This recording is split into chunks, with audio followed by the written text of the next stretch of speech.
दोस्तों सप्रेम नमस्कार। मैं सर्वदेव सिंह उर्फ डॉक्टर सर्वदेव सिंह आचार्य कलाम, अधिवक्ता, हाई कोर्ट इलाहाबाद, दत्तक पुत्र, महामहिम राष्ट्रपति भारत, शोधक एवं प्रशिक्षक, शारीरिक मानसिक योगाभ्यास एवं प्राणायाम, राष्ट्रीय संयोजक अध्यक्ष, भारतीय इंसाफ पार्टी एस। दोस्तों आज 28 जून 2024 है। अपने पैतृक गांव में स्थित अपने आवास जो मेरे तालाब पर स्थित है, जिसमें हमने 27 जून को मछलियाँ छोड़ा है। वर्षा होने के बाद गर्मी होने की वजह से मैं किस रूप में बैठा हूँ ये मूल्य नहीं रखता है, लेकिन मैं क्या प्रकट कर रहा हूँ ये मूल्यवान है और आप सबके लिए ग्रहणीय है।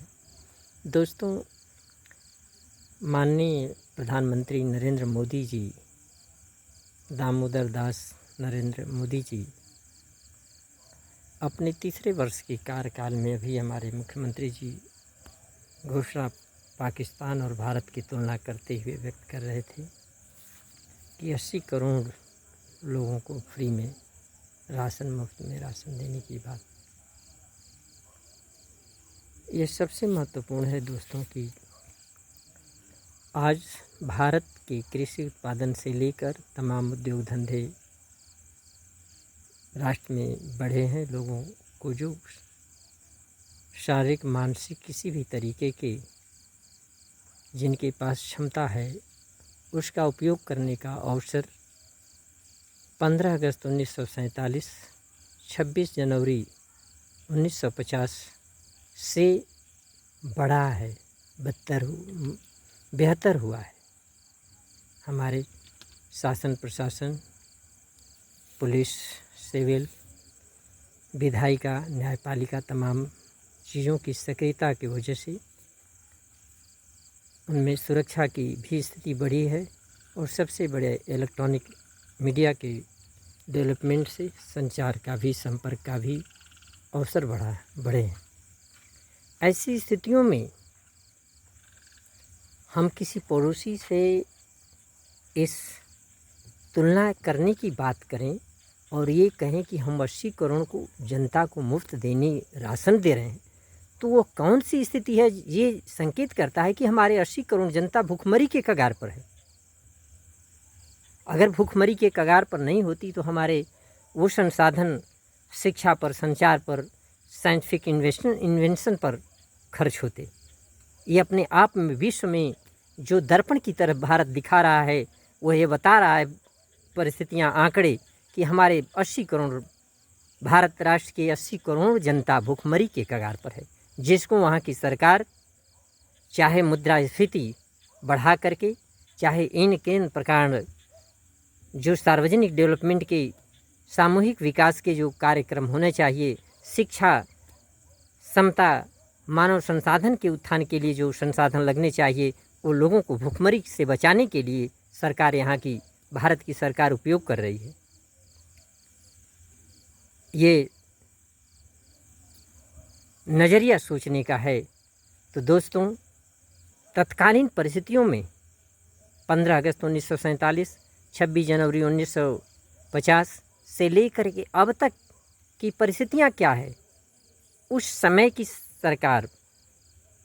सरकार यानी सभी में जागरूकता, चाहे हमारी आम जनता हो, क्योंकि लाल बहादुर शास्त्री ने कहा था जय जवान जय किसान। वह यह संकेत करता है कि जय जवान जय किसान, किसान इस भारत के स्टील इंफ्रास्ट्रक्चर वही थे जिन्होंने कि अपने कठोर परिश्रम से उस समय हमारे पास संसाधन, बैलों से खेती होती थी, उर्वरक के से लेकर तमाम चीज़ों की, संसाधन से लेकर तमाम अनियमितताएँ थी। हमने स्वयं भी अनुभव किया है और उन परिस्थितियों में काम किया है। आज 1 जुलाई को हम 55 ईयर्स एज पूरा करेंगे। इसके बाद भी हमने अपने ओपन आँखों से देखा है उन परिस्थितियों को, उनके कुछ भागों को, अंशों को। उस स्थिति में जो शिक्षा से लेकर के, सार्वजनिक क्षेत्र से लेकर के तमाम चीज़ों में डेवलपमेंट हुआ है, उस अनुपात में वर्तमान सरकार क्या कर रही है, इसको अपने से सरकार को मूल्यांकन करने की आवश्यकता है कि वर्तमान इलेक्ट्रॉनिक युग में वर्तमान संसाधनों के उत्पादन मानव संसाधन से लेकर के साइंटिफिक संसाधन से लेकर के सभी के होते हुए मूल्यांकन इस उद्देश्य से होना चाहिए, इस दृष्टिकोण से होना चाहिए कि तत्कालीन परिस्थितियों से लेकर के आज के जो हमारे पास सब संसाधन हैं, मानव संसाधन से लेकर इलेक्ट्रॉनिक संसाधन से लेकर के इंफ्रास्ट्रक्चर से लेकर के जो पिछली सरकारों ने किया है वो सभी इंफ्रास्ट्रक्चर मौजूद है। उस पे खड़ी होकर वर्तमान सरकार सार्वजनिक विकास के कार्य क्या कर रही है, सार्वजनिक क्षेत्र में सामूहिक उत्थान के लिए क्या कर रही है, मूल्यांकन इस दृष्टिकोण से होना चाहिए। ये दिखावा नहीं दिया जाना चाहिए कि हम 80 करोड़ लोगों को मुफ्त राशन दे रहे हैं। मुफ्त राशन दे रहे हैं तो क्यों दे रहे हैं, उसकी आवश्यकता क्यों पड़ रही है, सबसे महत्वपूर्ण प्रश्न है। और दोस्तों, आज 3 बिल लागू 1 जुलाई को करने जा रहे हैं। उससे भी बड़ा बिल, उससे भी बड़ा महत्वपूर्ण कार्य है हमारे राष्ट्रपति महोदय, देश के प्रधानमंत्री विधि और व्यवस्था और संविधान की रक्षा और संविधान के विधि व्यवस्था की रक्षा के अनुसार संवैधानिक उद्देश्यों को प्राप्त करने के लिए दायित्व निर्वहन का शपथ लेते हैं। समतामूलक समाज से लेकर के आज सबसे बड़ा अंग्रेजी हुकूमत मौजूद है। चतुर्वर्णीय व्यवस्था के तहत हमारा पूरी न्यायपालिका जो सबसे न्यायपालिका जो है दबी हुई है, उससे ग्रसित है। आज 24 घंटे के अंदर आंकड़े मंगाए जा सकते हैं राष्ट्रपति भवन, प्रधानमंत्री कार्यालय कि हमारे देश में कितने अधिवक्ता किस वर्ग से हैं, किन न्यायालयों में किन वर्गों के पिटीशन हैं, निचली अदालत से लेकर के डिस्ट्रिक्ट कोर्ट से लेकर के हाई कोर्ट से लेकर के सुप्रीम कोर्ट तक, उन वर्गों से जिन वर्गों का जिनको न्याय की ज़रूरत है उस वर्ग से न्यायाधीश होने चाहिए, उस वर्ग से प्रशासनिक अधिकारी होने चाहिए। ये सबसे बड़ा ब्रिटिश हुकूमत है जिसको समाप्त करने की ज़रूरत है संवैधानिक उद्देश्यों को प्राप्त करने के लिए। आज जिस शासन, जिस स्तर पे, जिस मुकाम पर हम पहुँचे हैं, जिस कानून व्यवस्था से लेकर के उसके प्रति कम से कम कुछ भी करिए, उसने अत्याचार किया। हमारा बाप मेरे साथ जो अत्याचार किया, 3 जून का वह समय, 3 जून 2006 का, कि सर से लेकर के पैर तक लहलुहान हो गया था। अपने बाप के डंडों से 3 बांस के टुकड़े टुकड़े हो गए थे हमारे शरीर पर, शरीर लहलुहान हो गया था। केवल एक गलती थी कि बाप मेरे गुजर रहे थे शौच करने के लिए और मैं अपने आवासीय परिसर से केवल कह दिया था बाबू पा लगी। ये किसी संतान की गलती नहीं हो सकती थी।